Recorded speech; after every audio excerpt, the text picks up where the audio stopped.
Las compañeras de trabajo de mi esposa la convencieron de fingir que necesitaba espacio. Le preparé las maletas en cuestión de horas. Su expresión mortificada cuando acepté. Inolvidable. Se equivocaron de hombre para poner a prueba, señoras. Ella solía decir el nombre como si fuera algo impresionante. Andrea dijo esto. Andrea piensa aquello. ¿Sabes lo que me dijo Andrea hoy? Al principio, yo solo asentía. En todo lugar de trabajo hay alguien a quien la gente admira. No le di mucha importancia. Eso fue hace unos 8 meses. Mi nombre es MTT. Trabajo como ingeniero civil para una firma mediana aquí en Boston. Salgo de casa a las 7. La mayoría de los días estoy de vuelta a las 6, a veces más tarde cuando un proyecto se alarga. Mi esposa, la llamaremos como lo que era, mi esposa, había estado trabajando en una agencia de marketing en el centro durante unos 2 años. Nuevo equipo, nueva energía, gente nueva. Yo apoyaba eso. Quería que tuviera algo que fuera suyo. Lo que no preví fue lo que esa gente iba a traer a nuestra casa. Las primeras señales fueron fáciles de ignorar. Empezó a oponerse a cosas que nunca habían sido un problema. Le preguntaba qué quería para cenar y de alguna manera terminábamos en una conversación sobre el trabajo emocional. Mencionaba que estaba cansado después de un largo día en una obra y ella me decía que el agotamiento no es una competencia, lo cual, está bien, pero yo no había dicho que lo fuera. Cosas pequeñas, molestas, pero pequeñas. Luego, los comentarios sobre Andrea se volvieron menos casuales y más reverentes. Andrea dice que las mujeres en las relaciones se pierden a sí mismas. Andrea ha pasado por mucho y es muy fuerte. Realmente admiro cómo Andrea vive su vida. Empecé a prestar atención a cómo era exactamente la vida de Andrea basándome en estos informes de segunda mano, y el panorama no era halagador. A mediados de los 30, 2 relaciones fallidas, una profunda convicción de que todos sus problemas tenían una causa externa. Me guardé eso para mí. Para el 5.º mes, mi esposa había comenzado a usar un lenguaje que no reconocía en ella. No solo vocabulario, sino el tono, la forma en que enmarcaba las discusiones. Todo se convirtió en un problema sistémico. Todo se convirtió en una cuestión de poder. Si no estaba de acuerdo con ella en algo, el desacuerdo no era sobre el tema. Era sobre el control. Intenté tener una conversación directa sobre esto un sábado por la mañana. Le dije que sentía que últimamente estaba hablando con otra persona. Que el cambio era notable y me preocupaba. Me miró como si hubiera dicho algo absurdo y me dijo que me sentía amenazado por su crecimiento. Lo dejé pasar ese día. No debería haberlo hecho.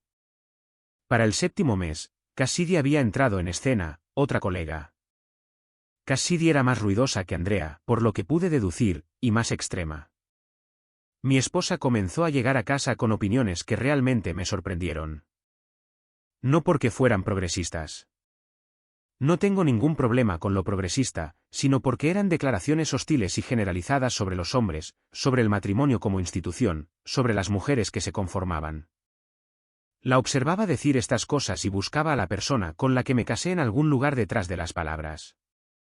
Todavía estaba allí. Esa era la parte difícil. No se había ido. Solo la estaban alimentando con algo podrido y lo llamaba nutrición. Lo intenté una vez más en el 8.º mes, un domingo después de haber tenido una mañana decente, sin tensión, solo café y el tipo de silencio que solía ser normal para nosotros. Me senté frente a ella y le dije, necesito decirte algo, y necesito que realmente lo escuches. Dejó su teléfono. Eso fue una buena señal. Le dije que la había visto cambiar en los últimos meses de maneras que nos estaban separando. Que no le estaba pidiendo que abandonara a sus amigas ni sus opiniones, pero que parte de lo que estaba entrando en nuestro hogar no se sentía como ella. Se sentía prestado, importado, y que estaba preocupado por hacia dónde iba. Se quedó en silencio por un momento. Luego dijo, o tal vez finalmente estoy viendo las cosas con claridad y no te gusta lo que veo. Ese fue el momento en que entendí que la conversación había terminado. Todavía no el matrimonio. No había llegado a ese punto, pero la conversación sí.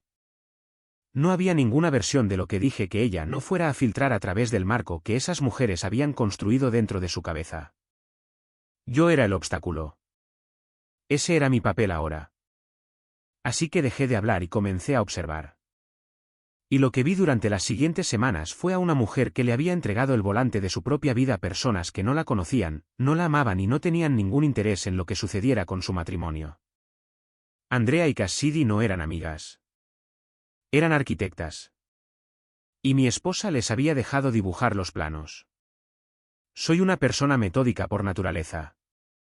Los ingenieros suelen serlo. No construyes algo que soporte peso adivinando. Mides, documentas, verificas. Así que eso es lo que hice. Empecé a prestar mucha atención, no por paranoia, sino por necesidad, porque podía sentir que algo se estaba gestando y quería entender exactamente qué era antes de que aterrizara en mi puerta. Aterrizó un miércoles por la noche en noviembre. Llegó a casa más tarde de lo habitual, dejó su bolso y se quedó en el umbral de la cocina con la mirada de alguien que había ensayado lo que estaba a punto de decir al menos una docena de veces en el trayecto a casa. Conocía esa mirada. La había visto antes de entrevistas de trabajo, antes de conversaciones difíciles con su madre. Estaba a punto de representar algo. He estado pensando, dijo, y siento que necesito un poco de espacio. Espacio. Esa palabra, pronunciada con ese peso, en ese tono. La había escuchado antes, no de ella, sino en cada segunda historia en Internet sobre cómo se despliega este guión en particular. La petición vaga, lo no negociable que pretende ser el inicio de una conversación, la rampa de salida disfrazada de área de descanso. La miré por un segundo, solo un segundo. Luego dije, de acuerdo. Y caminé hacia el dormitorio para bajar su maleta del estante superior del armario. El sonido que hizo cuando escuchó la cremallera, esa inhalación aguda y confundida, me dijo todo lo que necesitaba saber sobre cuánto había pensado realmente en esto. No se movió durante unos buenos 10 segundos. Tenía la maleta abierta sobre la cama y estaba abriendo la puerta del armario cuando finalmente encontró su voz. ¿Qué estás haciendo? Ayudándote, dije. Necesitas espacio. No voy a hacer que te quedes en un lugar donde no quieres estar. Entró en el umbral del dormitorio. Eso no quise decir eso. Quise decir que necesitaba espacio para respirar, un tiempo para pensar, no EMTT, para. Me detuve. Me di la vuelta y la miré. Entonces, ¿qué quisiste decir? Abrió la boca. Y luego, en realidad, simplemente se quedó allí. Y en ese silencio, pude ver el guión fallándole en tiempo real. Lo que sea que Andrea y Cassidy le hubieran dicho que dijera, cualquier resultado que le hubieran descrito, no me incluía a mí aceptando. No incluía una maleta en la cama 40 segundos después. Se había preparado para la resistencia, para un hombre que le rogaría que se quedara, que hablaran, que lo arreglaran. Esa versión de los hechos la había ensayado. Esta versión, no. Creo, dijo con cuidado, que deberíamos hablar de esto. Ya lo intentamos, dije. Los domingos por la mañana, ¿recuerdas? He terminado de hablar. Cerré el bolsillo lateral y la puse de pie. Llamaré a Rowan. Puede quedarse con el sofá por esta noche. Tú puedes tener la habitación. Decide a dónde quieres ir a partir de ahí. Salí del dormitorio, cogí mi teléfono y le envié un mensaje a Rowan. Necesito quedarme en tu casa esta noche. Te lo explicaré más tarde. Su respuesta llegó en menos de 2 minutos. La puerta está abierta. Eso es lo bueno de un amigo como Rowan. Sin preguntas hasta que estés listo. Sin dramas. Solo una puerta que se abre. Ella me siguió a la sala de estar. La versión ensayada de sí misma había desaparecido. Lo que quedaba era confusión y un ligero pánico, lo que me dijo más que los últimos 8 meses de discusiones. ¿Te vas? Dijo. Pediste espacio. Te lo estoy dando. Agarré mi chaqueta del gancho junto a la puerta. Eso es lo que querías, ¿verdad? No respondió. Y no esperé una respuesta. Rowan vive a 20 minutos de nosotros en Somerville, en un apartamento en un segundo piso sobre una tintorería. Lo conozco desde la universidad. Me entregó una cerveza en cuanto entré y no dijo una palabra hasta que me senté. ¿Entonces qué pasó? Le conté la versión corta, los meses de distanciamiento lento, la ideología que se colaba por la puerta de atrás, las colegas, la conversación del domingo que no llegó a ninguna parte, y luego la actuación del miércoles por la noche. Escuchó sin interrumpir, por eso hablo con él. Cuando terminé, se reclinó y dijo, ¿y qué vas a hacer? Ya lo he estado haciendo, dije. Y era verdad. Durante las últimas 3 semanas, mientras observaba y me mantenía en silencio, también había estado construyendo algo. Comenzó de manera casual. Busqué el nombre de Andrea en Instagram una noche por simple curiosidad. Perfil público, profesional del marketing, Boston, muchas publicaciones sobre empoderamiento, independencia, hermandad. El tipo de contenido que suena motivacional hasta que lo lees con atención y te das cuenta de que es solo resentimiento disfrazado. Retrocedí unos 2 años. Ahí es donde se puso interesante. Cuanto más retrocedías, menos pulido se volvía el lenguaje y más clara era la posición real, publicaciones sobre el matrimonio como una trampa diseñada por los hombres para limitar el potencial de las mujeres. Comentarios en el contenido de otras personas celebrando divorcios, animando a las mujeres a dejar a maridos que eran, y estoy citando aquí, cómodos, no abusivos, no infieles, simplemente cómodos. Como si una vida estable con un hombre decente se presentara como una amenaza para la identidad de una mujer. Lo guardé todo. Capturas de pantalla, fechas, enlaces. Luego busqué a Cassidy. Cassidy Briggs, también publica, también en marketing, misma agencia. Cassidy era más ruidosa y considerablemente menos cuidadosa. Tenía publicaciones, no republicaciones, su propio contenido original. Que cruzaban líneas que no esperaba encontrar en la cuenta personal de alguien con su nombre completo adjunto.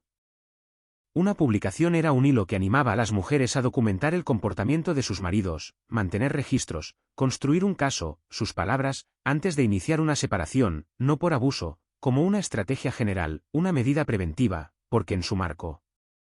Todos los hombres eventualmente se convertirían en el problema, así que más vale que tengas los papeles listos. Otra publicación celebraba a una mujer que había vaciado una cuenta conjunta antes de solicitar el divorcio, y lo presentaba como protegerte a ti misma.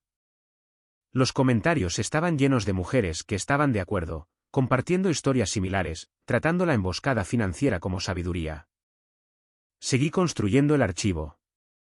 También había mensajes directos. No porque los buscara, sino porque mi esposa tenía la costumbre de dejar su Instagram abierto en el iPad compartido que teníamos en la cocina. No revisé su teléfono. No lo necesité. 3 noches distintas, mientras ella estaba en la otra habitación, pasé por la cocina y vi la pantalla todavía encendida con una conversación.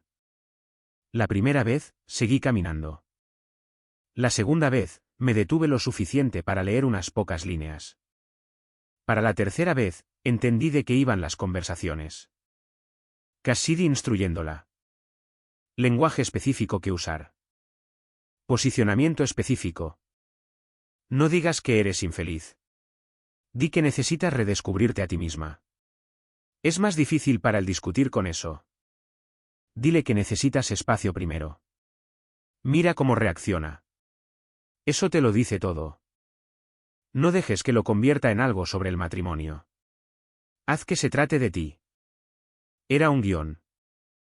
Palabra por palabra. Era un guión. Y mi esposa lo había seguido el miércoles por la noche con la dedicación de alguien que había estado estudiando para un examen. Le conté todo esto a Rowan. Se quedó en silencio por un momento. ¿Cuánto tienes?, preguntó. Suficiente, dije. ¿Suficiente para qué? Tomé un trago y miré por la ventana. Afuera, Boston hacía lo que Boston hace en noviembre. Gris, frío, indiferente. Siempre me había gustado eso de esta ciudad. No actúa. Suficiente para asegurarme, dije, de que estas 2 mujeres nunca le hagan esto a nadie más. Rowan asintió lentamente. No me pidió que me explayara. Ya entendía el peso de lo que tenía y sabía que no era el tipo de persona que se mueve sin estar seguro. Dormí en su sofá esa noche. No fue cómodo. No me importó. Mi mente ya estaba en otro lugar. Repasando el archivo, revisando los huecos, pensando en lo que todavía necesitaba y dónde encontrarlo. Mi esposa me envió un mensaje a las 11:43 de la noche. ¿Podemos hablar mañana, por favor? Lo leí, puse el teléfono boca abajo, cerré los ojos. Habría tiempo para hablar, pero todavía no, y no en sus términos. El jueves por la mañana, estaba de vuelta en el apartamento a las 7:30, antes de que ella se fuera a trabajar. Estaba en la cocina cuando entré, todavía en bata, con una taza en ambas manos. Parecía que no había dormido bien. Yo tampoco, pero no iba a mencionar eso. Volviste, dijo. Vivo aquí, dije. Me serví un café, me apoyé en la encimera y la miré. ¿Querías hablar?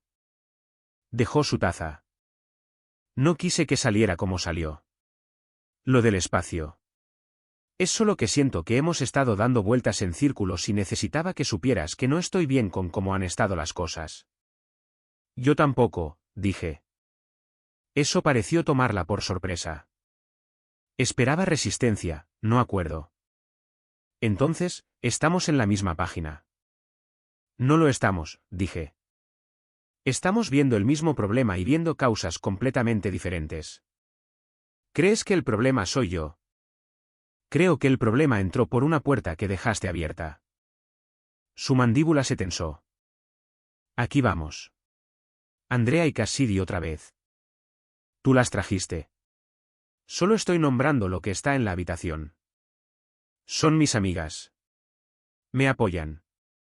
Siento que eso te moleste. Tomé un sorbo de mi café. ¿Exactamente en qué te han apoyado? ¿Qué crisis? ¿Qué dificultad? Porque desde donde estoy, tenías un matrimonio funcional y una vida decente. Y en algún momento de los últimos 8 meses, te convencieron de verlo como una jaula. Quizás solo empecé a verlo más claramente. Quizás, dije, o quizás alguien te entregó una lente y te dijo que todo se ve mejor a través de ella. Dejé mi taza en el fregadero. Tengo que ir a trabajar. Dijo mi nombre mientras caminaba hacia la puerta. Me detuve pero no me di la vuelta. ¿Vamos a estar bien?, preguntó. Pensé en las capturas de pantalla en mi portátil, las publicaciones, los mensajes directos, el hilo de Cassidy sobre construir un caso antes de que tu marido haga algo malo. Pensé en los meses de ver a la mujer con la que me casé ser reemplazada silenciosamente por una ideología prestada, una conversación a la vez. No lo sé todavía, dije, y me fui. Esa fue la última respuesta honesta que le di por un tiempo. Porque para ese punto, la verdad era que ya lo sabía. Simplemente no me había comprometido por completo con lo que venía después. Pasé esa noche terminando el archivo. Lo había estado llamando un archivo en mi cabeza, pero para el jueves por la noche, era más cercano a un documento completo, organizado, con fuentes, con fecha y hora. Soy ingeniero. La estructura es como pienso. Lo construí de la misma manera que construiría una evaluación de un sitio, categoría por categoría, evidencia por evidencia. Nada incluido que no pudiera verificar. La sección 1 era el contenido público de Andrea May.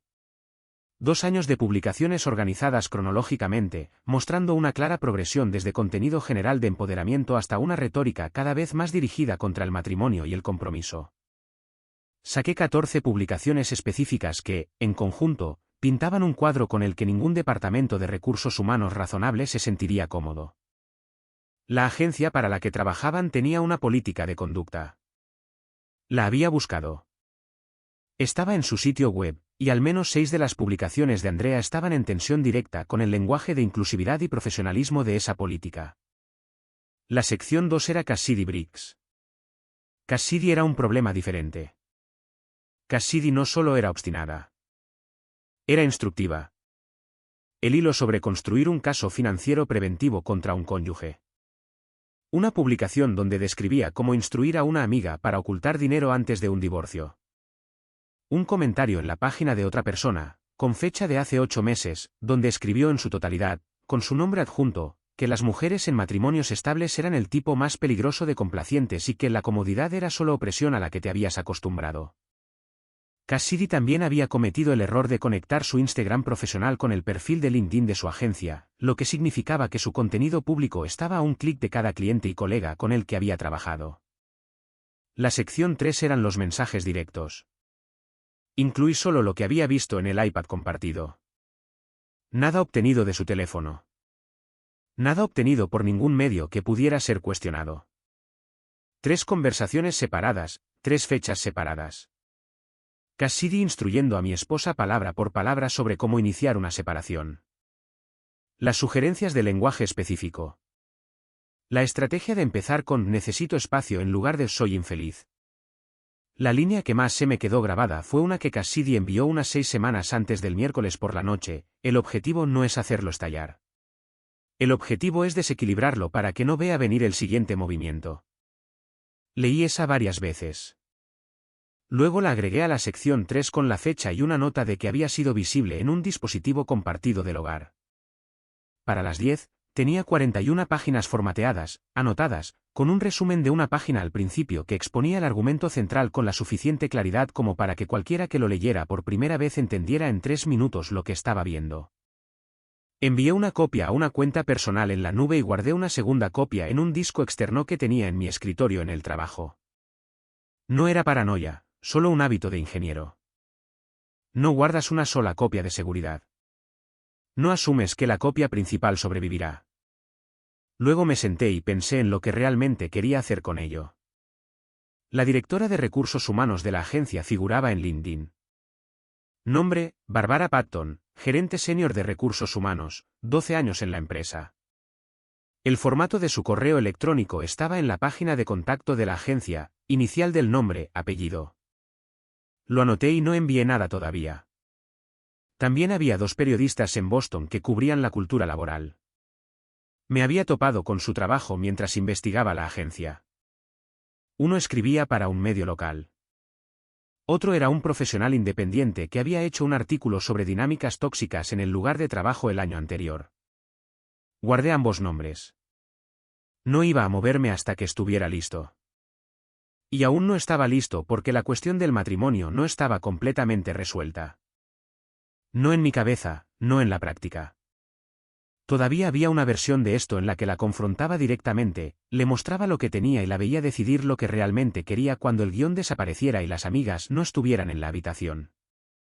Le di a esa versión hasta el fin de semana. El viernes por la noche, ella estaba en casa cuando regresé. Había preparado la cena, algo que no había hecho en meses. Estaba intentándolo, de la manera en que actualmente entendía intentar. Comimos sin mucha conversación. Me preguntó sobre un proyecto en el que estaba trabajando, una evaluación de drenaje en Charleston, y le di la versión corta. Se sintió, durante unos 20 minutos, casi normal. Luego su teléfono se iluminó sobre la mesa. Lo miró. Un pequeño cambio en su expresión, del tipo que solo notas si has estado prestando atención durante 8 meses seguidos. Puso el teléfono boca abajo. ¿Quién es?, pregunté. Solo Cassidy, dijo. Puede esperar. Puede esperar, como si Cassidy Briggs fuera un inconveniente menor y no la persona que había escrito una guía paso a paso para desestabilizar a su esposo. Miré mi plato y terminé de comer. La ventana de Casi Normal se cerró tan rápido como se había abierto. El sábado por la mañana, estuvo en su teléfono durante 2 horas en el dormitorio con la puerta entreabierta. Cuando salió, era diferente. La calidez del viernes por la noche había desaparecido. La postura había vuelto, la distancia cuidadosa. Lo que sea que Cassidy hubiera dicho la noche anterior había hecho su trabajo durante la noche. Fue entonces cuando dejé de darle hasta el fin de semana. Le envié un mensaje a Rowan: he terminado de esperar. Sé lo que estoy haciendo. Su respuesta fue de 3 palabras: entonces hazlo. El lunes, llamé a un abogado de derecho de familia durante mi hora de almuerzo. No una recomendación de un amigo, no alguien que encontré a través del programa de asistencia al empleado de la agencia. Lo encontré yo mismo, Miré sus reseñas, leí 2 de sus artículos publicados sobre la división de bienes en Massachusetts. Su nombre era Donald Free. Oficina en la calle Tremont. 15 años de práctica. Su asistente contestó al segundo timbre y me consiguió una cita para el miércoles por la tarde. No le dije a mi esposa que iba. No se lo dije a nadie excepto a Rowan, y solo porque me envió un mensaje preguntando cómo estaban las cosas. Fui breve. Miércoles abogado avanzando. En el trabajo esa semana, estuve concentrado. El proyecto de drenaje de Charleston necesitaba los cálculos finales antes del jueves. Y no iba a dejar que nada de esto se mezclara con mi vida profesional. Esa es una línea que siempre he mantenido limpia. Lo que sea que se esté desmoronando en casa se queda en casa. No llevas el peso de ello al trabajo y usas el tiempo de otras personas para cargarlo. Terminé la evaluación el miércoles por la mañana, se la envié a mi supervisor, Nathan, a las 11, y salí de la oficina a la 1:15 hacia la calle Tremont. Donald Free era exactamente lo que necesitaba, directo, sin teatro, sin falsa calidez. Hizo preguntas claras y escuchó las respuestas sin interrumpir. Le expuse la situación en unos 12 minutos. Hizo 3 preguntas de seguimiento sobre el contrato de alquiler, vivíamos de alquiler, mi nombre era el principal en el acuerdo, nuestras cuentas conjuntas y si había hijos. Sin hijos. Asintió, tomó algunas notas y me dijo cómo era el proceso en Massachusetts. Estado sin culpa. Ruptura irreparable del matrimonio. Aproximadamente 90 días desde la presentación hasta la finalización si no hay oposición. La situación del alquiler era sencilla dado que mi nombre era el principal. Las cuentas conjuntas tendrían que abordarse antes de la presentación, no vaciadas, divididas, documentadas. Me recomendó que abriera una cuenta personal esa semana y comenzara a separar los depósitos directos. Nada agresivo, nada que pudiera caracterizarse como mala conducta financiera, solo una separación limpia registrada de antemano. Abrí la cuenta en una cooperativa de crédito local de camino a casa esa noche. Transferí la mitad de lo que había en los ahorros conjuntos, mis contribuciones documentadas durante los últimos 2 años estaban registradas de todos modos, y dejé el resto intacto. Actualicé mi depósito directo con la nómina a la mañana siguiente.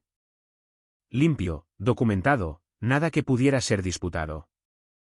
Mi esposa notó el cambio en el depósito directo 4 días después, cuando revisó la cuenta conjunta y vio que mi cheque de pago no había llegado. Vino a hablarme sobre ello esa noche, de pie en el umbral de la cocina de nuevo. Mismo lugar que 2 semanas antes. Diferente energía, menos ensayada, más inquieta. Tu cheque no llegó a la cuenta conjunta, dijo. Lo sé, dije. Estaba calentando sobras. No levanté la vista. ¿Pasó algo con la nómina? No. Una pausa. ¿Entonces a dónde fue? Me di la vuelta y la enfrenté. A mi cuenta. Me miró fijamente. La palabra aterrizó exactamente como pretendía. No mi cuenta como en nuestra cuenta, como en algo compartido. Mi cuenta, singular, separada, ya existente en algún lugar al que ella no tenía acceso. ¿Desde cuándo tienes una cuenta separada? Desde la semana pasada, dije. Volví a la estufa. ¿MTT? Su voz tenía un filo ahora. No exactamente ira. Algo más cercano a la alarma. ¿Qué significa eso? ¿Qué estás haciendo? Estoy siendo práctico, dije. Me dijiste que necesitabas espacio. Estoy creando un poco. Eso no es lo que quise decir con espacio. Y lo sabes. Emplaté mi comida, la levanté y la miré. Mira, ese es el problema. Dijiste algo y esperabas que lo interpretara de la manera que querías decir, en lugar de la manera en que lo dijiste. He terminado de hacer eso. ¿Quieres decirme algo? Dilo claramente. Pasé junto a ella hacia la sala de estar. De lo contrario, voy a seguir tomándote la palabra. No me siguió. La oí quedarse en la cocina un rato, luego el sonido de ella yendo al dormitorio y cerrando la puerta, no de un portazo. Cerrándola, lo que era casi peor. Significaba que estaba pensando. Bien. Necesitaba pensar. Mientras tanto, yo también estaba pensando, específicamente en el momento oportuno. El abogado me había aconsejado esperar hasta después de presentar la demanda para hacer cualquier movimiento público no relacionado con el divorcio en sí. No estaba al tanto del archivo, y no se lo había contado porque lo que tenía en mente no era una maniobra legal. No tenía nada que ver con los procedimientos de divorcio. Era un asunto completamente separado, dos empleadas de una empresa privada cuya conducta pública y comunicaciones privadas planteaban serias dudas sobre su idoneidad para un rol profesional de cara al cliente. Ese era el encuadre que había decidido, no venganza, una preocupación profesional presentada a través de los canales apropiados con la documentación adjunta. Me di de plazo hasta la fecha de presentación. Lo que sucediera entre ahora y entonces era ruido, y hubo ruido. Mi esposa pasó la mayor parte de la semana siguiente alternando entre una distancia fría e intentos repentinos de conversación que siempre volvían a la misma pregunta: ¿qué estaba planeando? ¿Qué significaba la cuenta separada? ¿Estábamos bien? Le di variaciones de la misma respuesta cada vez. Estaba siendo práctico. Le estaba tomando la palabra, que lo resolveríamos.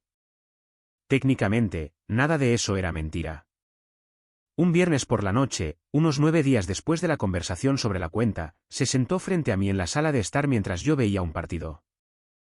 Los Celtics ganaban por 11 en el tercero, que era lo más en paz que me había sentido en toda la semana. Y dijo: quiero decirte algo. Silencié la televisión. De acuerdo. Creo que he estado dejando que las opiniones de otras personas me influyan más de lo que debería, dijo con cuidado, como si estuviera leyendo algo que había escrito en su cabeza. No digo que todo lo que sentí no fuera válido, pero creo que dejé que parte de ello se hiciera más grande de lo que necesitaba ser. La miré por un momento. Hace 2 meses, escuchar eso habría significado algo. Ahora, estaba sentado sobre 41 páginas de documentación, una cuenta bancaria separada y una confirmación de cita para el miércoles de la oficina de Donald Free en mi bandeja de entrada. El momento de su admisión parcial no pasó desapercibido para mí. La instrucción de Cassidy había producido un resultado que ella no quería. La cuenta separada había hecho las cosas concretas de una manera que la conversación sobre el espacio no había logrado. Y ahora estaba ocurriendo una recalibración. No una reflexión genuina, una recalibración. Hay una diferencia. Aprecio que digas eso, dije. ¿Lo dices en serio? Sí, dije. No cambia dónde estamos, pero lo aprecio. Parecía que quería decir más. Quité el silencio del partido. Los Celtics seguían ganando por 11. El miércoles siguiente, firmé los papeles iniciales con Donald. La presentación se haría efectiva en una semana. Conduje de vuelta a la oficina después, terminé una revisión estructural que había estado en mi escritorio desde el lunes y la envié antes de las 5. De camino a casa, me detuve en un subway en Commonwealth, comí en uno de los asientos de la ventana y observé a la gente moverse por la calle afuera en el gris de noviembre. Nadie que mirara habría tenido idea de qué tipo de semana había sido. Solo era un tipo comiendo un sándwich, mirando el tráfico, lo cual estaba bien. Así es como lo quería. El archivo había estado en mi cuenta en la nube durante 2 semanas. La dirección de correo electrónico de Barbara Patton estaba guardada en un borrador que no había enviado. El formulario de contacto del periodista independiente estaba abierto en una pestaña que no había cerrado. El divorcio se presentó un jueves. Envié el correo electrónico a Recursos Humanos el viernes por la mañana antes de irme a trabajar. Adjunté el documento, mantuve la nota de presentación en 4 frases. ¿Quién era? ¿Qué estaba enviando? ¿Por qué creía que merecía una revisión y una nota de que estaba disponible para hablar más si era necesario? Profesional, medido, exactamente el tipo de correo electrónico que se lee con atención porque no parece provenir de alguien que está enfadado. Luego cerré mi portátil, cogí mi bolso y conduje al trabajo. Barbara Patton respondió el mismo día. 4 horas después de que envié el correo electrónico, su respuesta aterrizó en mi bandeja de entrada. 3 líneas, formales, acusando recibo e informándome de que el asunto sería revisado de acuerdo con la política de la empresa. Sin detalles, sin plazos, pero 4 horas no es una respuesta lenta. 4 horas significa que alguien abrió el archivo adjunto, leyó lo suficiente como para entender lo que estaba viendo y decidió que esto necesitaba avanzar. No supe nada durante 6 días después de eso. Luego, mi esposa llegó a casa un jueves con la apariencia de que el suelo se había movido bajo sus pies en algún momento durante la tarde y aún no se había asentado. Algo pasó en el trabajo, dijo. Se sentó sin quitarse el abrigo. Esperé. Llamaron a Cassidy y a Andrea a Recursos Humanos esta mañana, por separado. Nadie sabe exactamente de qué se trata, pero aparentemente es serio. A ambas les dijeron que trabajaran desde casa a la espera de una revisión. Me miró. Cassidy está perdiendo la cabeza. Ha estado enviando mensajes a todo el mundo todo el día. Suena estresante, dije. Algo en mi tono hizo que me mirara de manera diferente. Aún no acusadora, más como una puerta que no estaba segura de querer abrir. ¿Sabes algo de esto? Presenté una preocupación profesional a su departamento de recursos humanos, dije, con documentación, hace unas semanas. El silencio que siguió fue del tipo que tiene peso. ¿Qué tipo de documentación? Dijo. No era una pregunta. Una declaración lenta y cuidadosa que intentaba averiguar cuánto sabía antes de decidir cómo reaccionar. Publicaciones públicas, contenido con fecha y hora que entra en conflicto bastante directo con la política de conducta de su empresa, hice una pausa, y algunos mensajes directos que eran visibles en el iPad. 3 ocasiones distintas. No los busqué. Estaban abiertos en la pantalla. Su rostro pasó por 3 o 4 expresiones en unos 2 segundos. Incredulidad, luego el comienzo de la ira, luego algo que parecía que podría convertirse en miedo una vez que el cuadro completo se ensamblara. Construiste un caso contra mis amigas. Ellas lo construyeron solas, dije. Yo solo lo organicé y lo envié a la dirección correcta. MTT, son sus carreras. Cassidy escribió una publicación pública celebrando a una mujer que emboscó financieramente a su esposo antes de solicitar el divorcio, dije. También le envió a tu esposa, te envió una guía paso a paso sobre cómo desestabilizar tu matrimonio sin que yo me diera cuenta. Esas son sus decisiones. Yo no las tomé por ella. Abrió la boca, la cerró. Estaba tratando de encontrar el contraargumento y no podía localizar uno porque no lo había. Los hechos eran los hechos. ¿Por qué estás haciendo esto? Dijo finalmente. Porque tenía que hacerse, dije, y porque nadie más iba a hacerlo. Me levanté y fui a la cocina. Detrás de mí, podía oírla sentada con ello. El silencio particular de alguien cuyo marco completo para una situación está siendo desmantelado más rápido de lo que puede reconstruirlo. Durante las siguientes 2 semanas, la agencia completó su revisión. Andrea fue despedida. El despido de Cassidy siguió 3 días después. Su caso era más grave dado el volumen de contenido y la especificidad de algunas de sus publicaciones.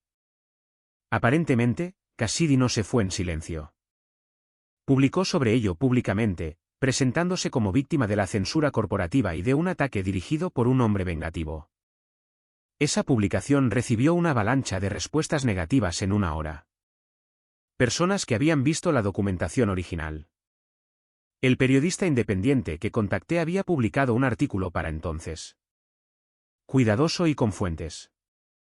No se usaron nombres para las esposas o maridos involucrados. Pero el contenido citado directamente tenía suficiente contexto para rebatir con detalles específicos.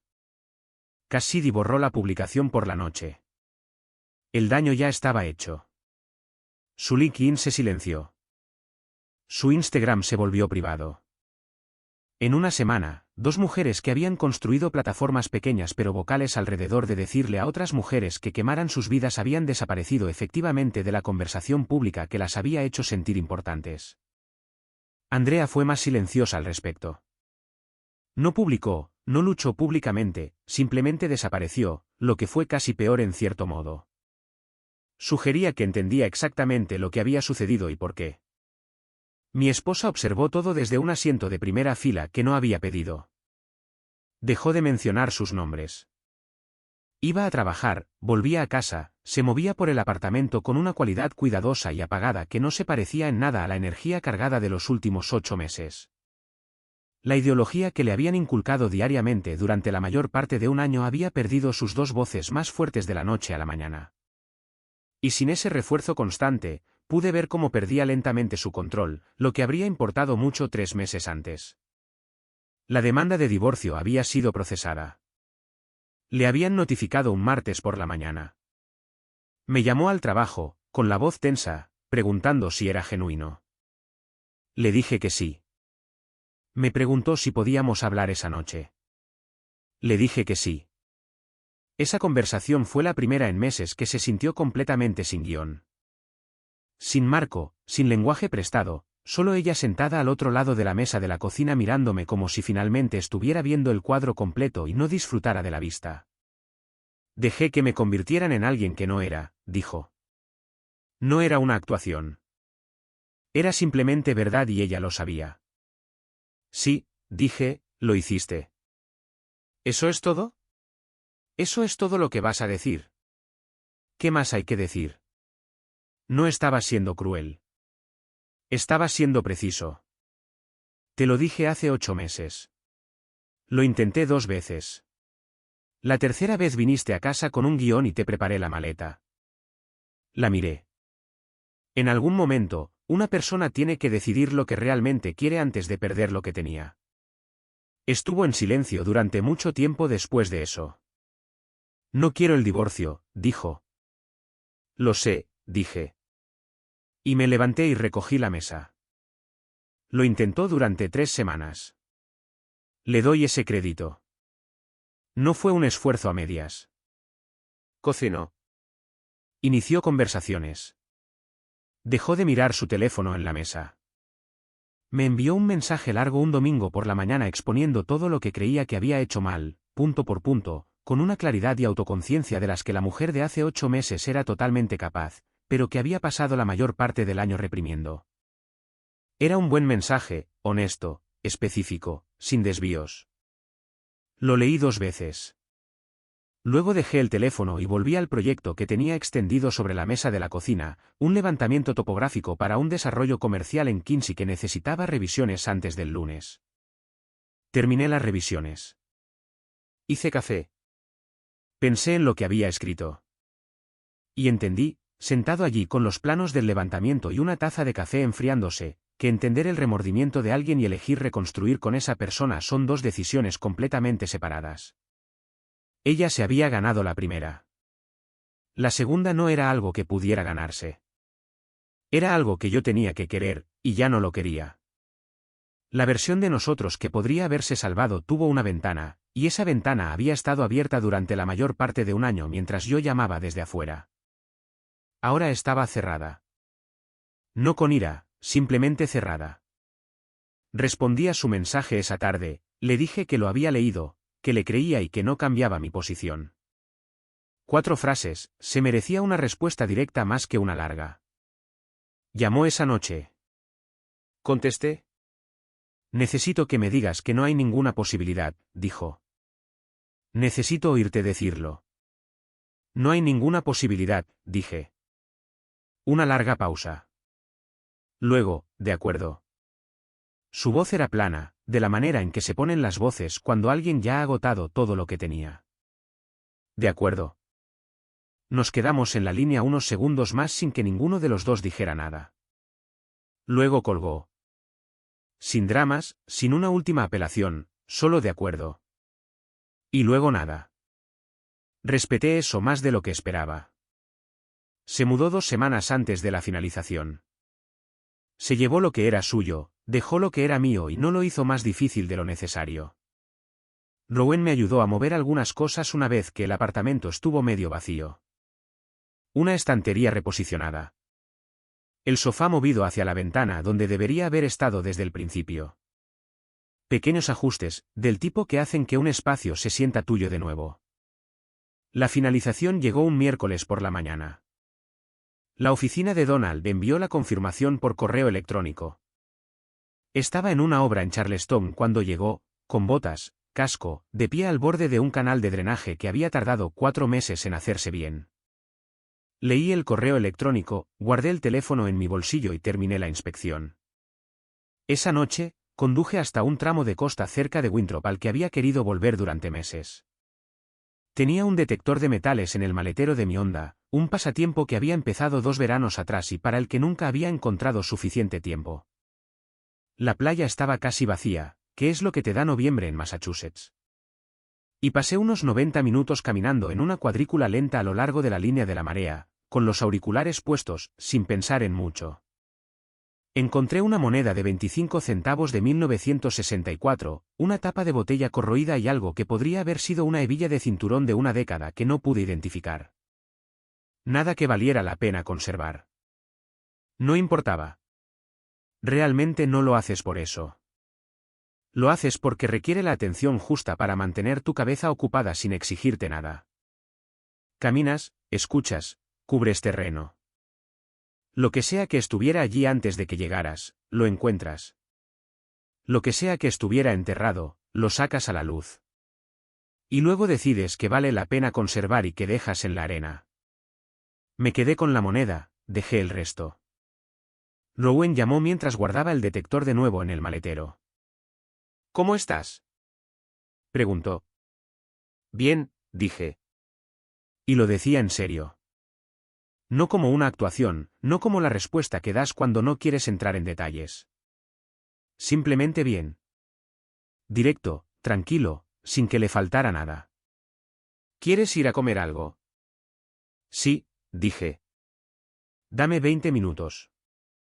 Fuimos a un lugar en Somerville al que íbamos desde antes de que ninguno de los dos estuviera casado. Pedimos las mismas cosas que siempre pedimos.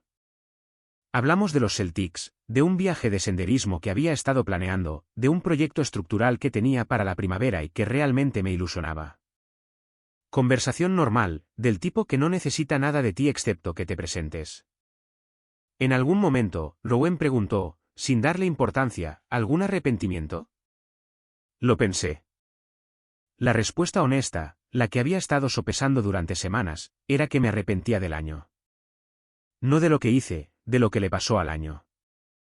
La lenta erosión de algo que había valido la pena conservar, alimentada a través de una puerta que debería haber cerrado con más fuerza y antes. Esa parte la llevaré por un tiempo. Eso era justo. Pero, arrepentimiento sobre dónde terminé, sobre las decisiones que tomé una vez que entendía que me enfrentaba. No, dije. Rowan asintió y no insistió más. Por eso lo he mantenido cerca durante 15 años.